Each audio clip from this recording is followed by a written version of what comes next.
So Bella leaves to have dinner with her father at a small diner, and again, everyone is super stoked to see her. Hey, Bella. You remember me? I played Santa one year. Yeah, Waylon, she hasn't had a Christmas here since she was 4. I bet I made an impression, though, didn't I? Why is everyone in this town so fucking creepy? People don't talk like this. They don't act like this. So why does this series have fans? I mean, shit. Next you'll be telling me she's best friends with a homeless schizophrenic down the street who wears nothing but an overcoat. And we close on Kristen Stewart not knowing how to use a ketchup bottle, and next scene. Okay, well, we finally get some semblance of a plot 15 minutes into the movie when we see some guy get chased down and murdered by a rogue vampire pack. It lasts all of 20 seconds, but the book didn't have anything even remotely like this. Actually, do you remember when I reviewed Safe Haven? I just wish you didn't have to wait until chapter 17 for the plot to fucking start. Well, the problem's so much worse in Twilight because the plot doesn't start until page 375. And that's out of 500, mind you. Fucking Proust gets to the point faster than this. Back with Bella, we get a subtle reminder that she is clumsy. Right. Yeah, I'm good. Ice doesn't really help the uncoordinated. And that right there is her defining character trait. She's clumsy. Bella has no personality to call her own, and in fact isn't even described physically in the book. You could probably picture her as a cinder block and still have the exact same amount of emotional investment in her character. For the moment though, I want to talk about another character. Charlie. Well, probably be late for dinner. I gotta head down to Mason County. Security guard at the Grisham Mill got killed by some kind of animal. Charlie's played by Billy Burke, and he may have the least terrible performance in the entire movie. You're not in Phoenix anymore, Bills. Now why couldn't the story be more about him? In fact, that's something the entire series has an issue with. Meyer set up all these diverse backstories for all of her characters, but put the spotlight on the two with the least interesting impact. I'm going to steal a joke from Tumblr here, but if the story had been about Charlie hunting vampires, Twilight might have actually been something interesting. A small town countryman hunting down demons. They made an entire series about that, and it's awesome! Just kick Bella and Edward out of the story. I want to see this guy kick some ass! But no, we have to endure the stilted romance that plays out between these two.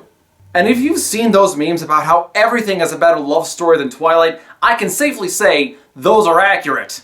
Bella has got to be among the most obnoxious, superficial people I've ever seen in any medium, even surpassing such characters as Falstaff and Quagmire.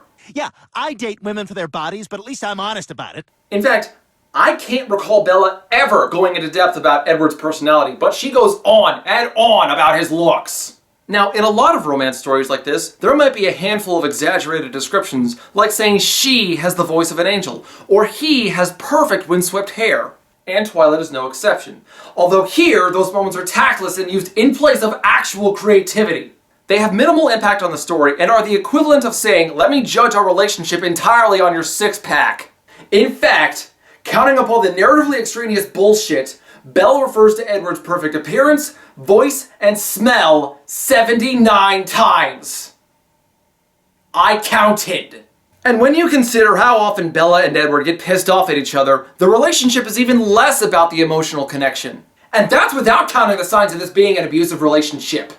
And so it looks like we're doomed to watch these two fart around for the next hour and 40 minutes, when suddenly a hero arrives on the scene to end this fucking movie early.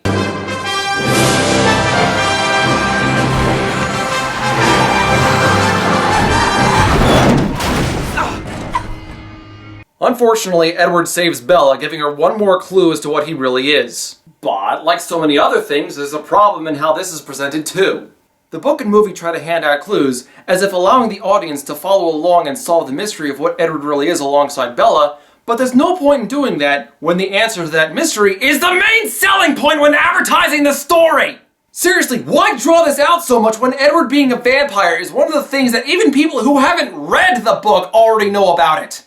It's even revealed on the back cover! It's about halfway through the story when the answer is finally given, sapping away all the precious energy you need to force yourself to stay awake. Actually, putting it that way makes the director sound like Queen Beryl.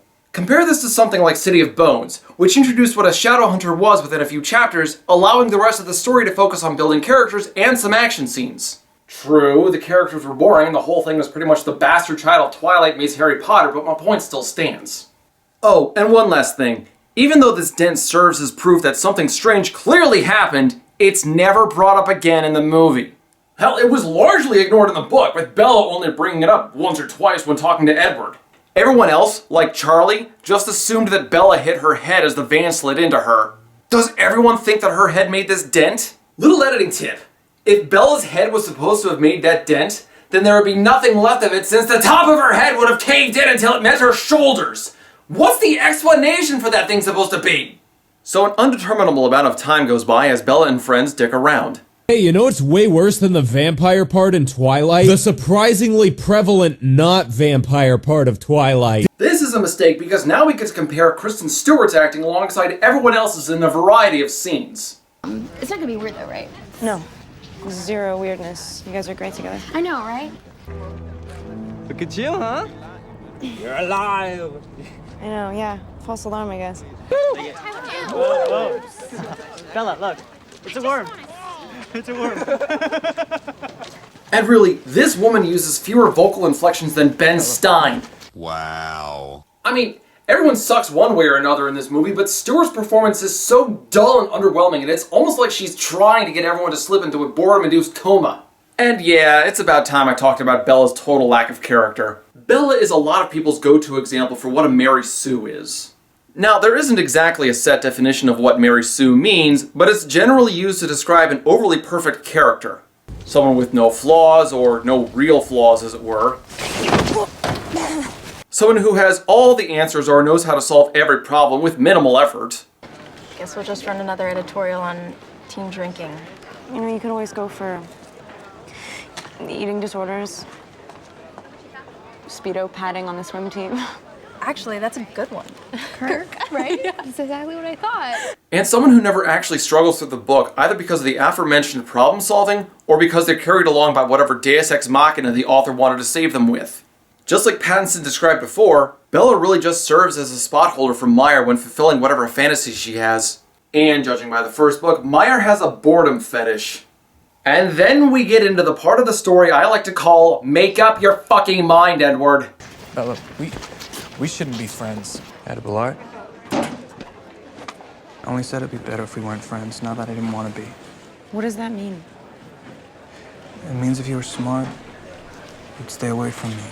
I don't have the strength to stay away from you anymore. Bella has her obnoxious moments, and plenty of them. But what about Edward? Well, he spends the first few hundred pages explicitly telling Bella to stay away from him, only to turn back and try to hang out with her. Ugh! Dumbass! Make up your mind! This back and forth whimsical heart bullshit just makes you look like a hypocrite! At the 30-minute mark of this movie, yeah, all the nothing that's happened so far and we're only at the 30-minute mark, we get a beach scene with Bella and her friends. And that's when Jacob delivers his only meaningful dialogue. He just gives some exposition about an old scary story. His people, the Quaalude tribe, were descended from wolves, because they're werewolves, get it? While Edward and his family are called the Cold Ones, or vampires. By the way, this kind of worked in the book, because in the movie, you can see all the Cullens front and center. Kind of throws off the mystery of whether or not Edward and his family are supernatural creatures when they're shown in a flashback from 50 years ago. So that's it. 40 seconds of backstory and Jacob leaves the movie until the last 5 minutes. Bye, Jacob! I look forward to leading you on in the sequel, only to drop your ass for my ex the first chance I get. The movie tries to shake things up a bit when we see another random person get murdered, but unlike the first victim, we get to see some of the incredible special effects that the movie has for us.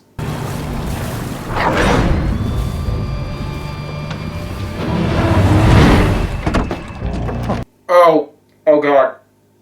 That was so bad. I mean, wow! It's like they tried to make that look terrible. I have an internet show with a shoestring budget, and even I can make something look better than that.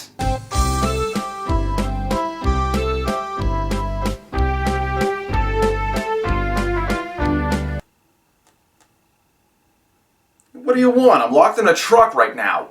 Eventually, Bella winds up dress shopping in Port Angeles with her friends because prom, but Bella doesn't want to go because clumsy.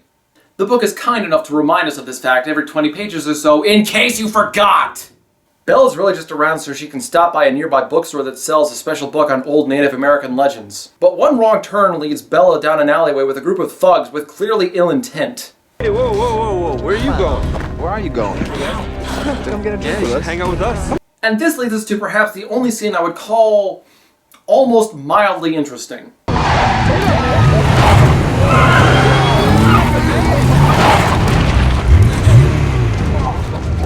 Get in the car. That was a very dangerous maneuver. Look, it's cool that Edward saved Bella from these assholes, but he just drives off and leaves them unscathed. I should go back there and rip those guys' heads off. No, you shouldn't. You don't know the vile, repulsive things they're thinking. You do? Pretty much everyone does. This isn't the way we wanted to see that scene end. I think we all wanted to see...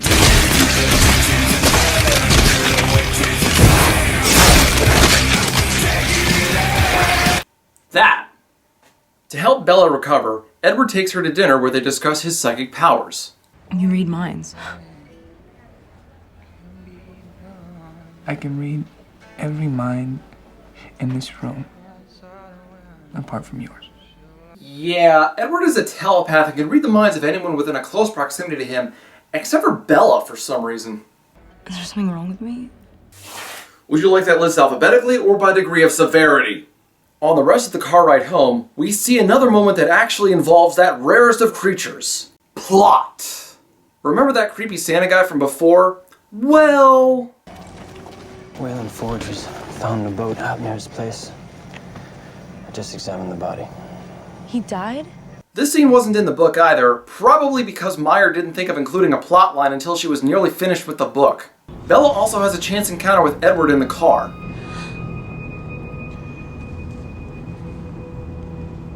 Your hand is so cold. Well, this critical mote of information leads Bella to do the Googles, where she comes up with a choice bit of vampiric lore. All this Googling leads us to this scene, the one where Bella reveals that she knows Edward is a vampire, something the audience was told before they even came to the theater. I know what you are. Say it. Out loud. Say it. Yeah, okay, I'm gonna stop you here. I will openly admit that there are very few definitions vampires have to meet in order to be called vampires. The main one being that they drink blood, which, let's be honest, these vampires do. They're given a dumbass classification as vegetarians since they only attack animals, but whatever, I'm willing to let that slide. Creators can expand on existing vampires and give them various limitations and powers, like being wounded by running water, or the ability to turn into mist. And for more details on this, you can check out Vampire Evolution by E.R. Werner and L.E. Karuba. Oh my god, an actual book!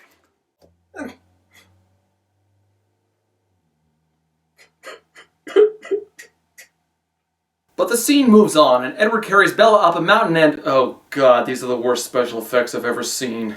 Now, like I said, there are a multitude of changes and tweaks that creators can give vampires, either to fit a narrative, fit a theme, or just because it looks cool. And then, there's what Stephanie Meyer did.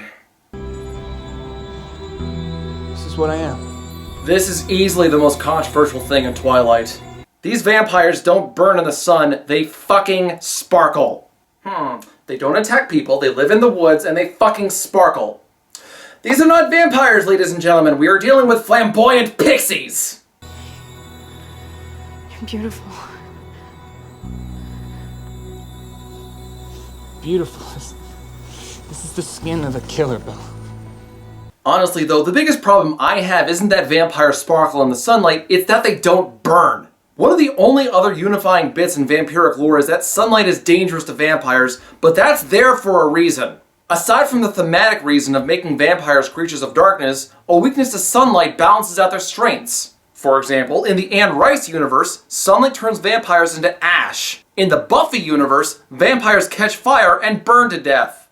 But in the Twilight universe, they just get coated in some emasculating glitter. Your vampire glitter skin is so cute! I hate glitter! Meyer tried to set up a world in which vampires could exist alongside humans, but could still be seen as misunderstood and pretty, ignoring that Anne Rice, among others, had already beaten her to it. Because it's not like this universe has rampaging murderous vampires that eat people. Oh, wait! It doesn't strengthen them and it doesn't drain their powers. Sparkling doesn't really do anything for the vampires, it just makes them stand out, I guess. The entire idea is narratively inconsequential. Having them sparkle instead also takes away any natural threats they might have to face. In fact, aside from other vampires, there are almost no ways a vampire could actually die in this world.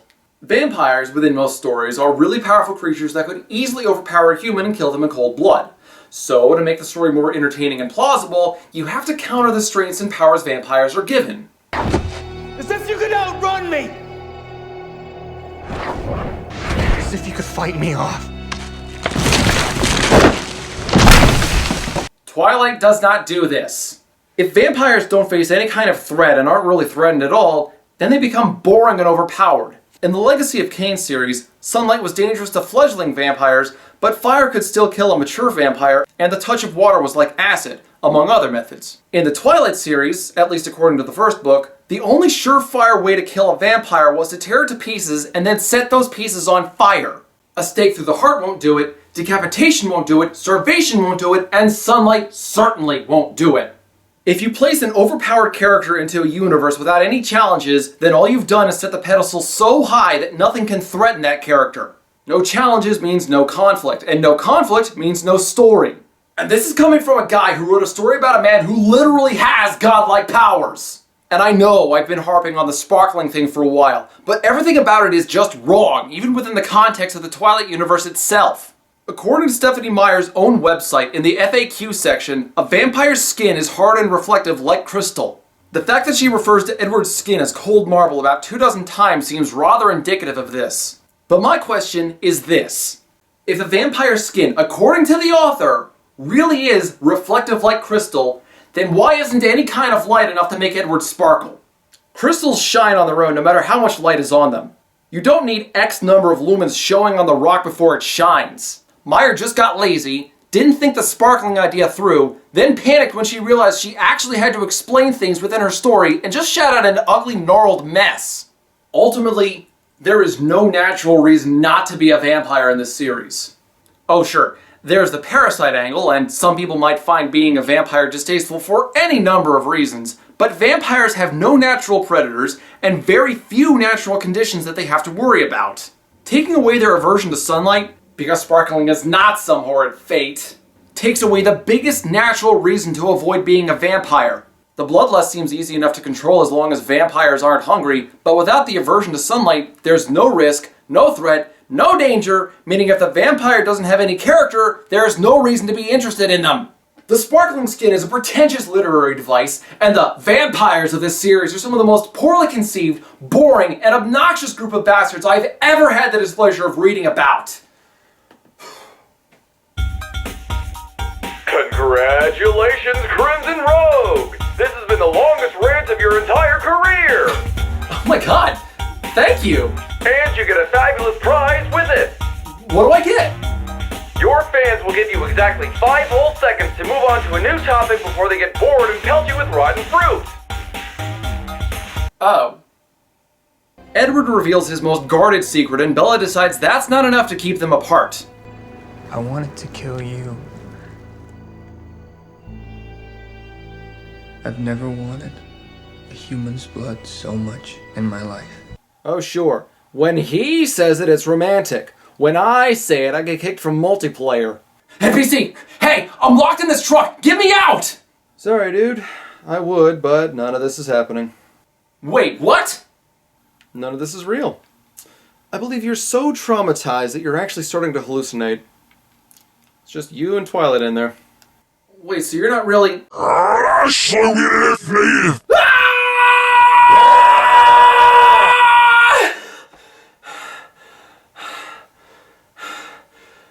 think I need to lay down.